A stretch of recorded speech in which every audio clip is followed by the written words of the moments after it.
How to fix Snapchat my eyes only not loading. Hello everyone, welcome to this channel. I'm Emily and I'm here to help you out today. So without any delay, let's get started. Now what is my eyes only option? So it is the option where you can save your pictures and videos and lock them up with code.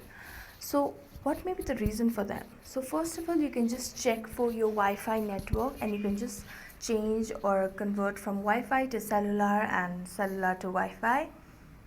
That could be one of the option. Next, what you can do is you can just go to the settings of your device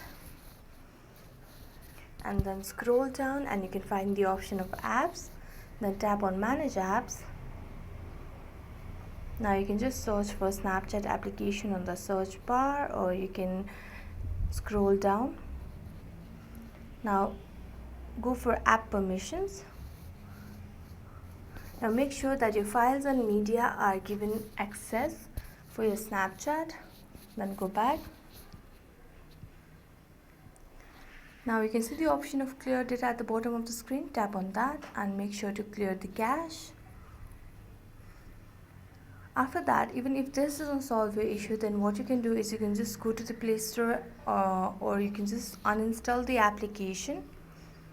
You can just tap the button of uninstall and you can uninstall and then reinstall this device. So thank you so much for watching this video. If you enjoyed watching this video, don't forget to like, subscribe and hit the bell notification for more updates. That's it for today. See you next time.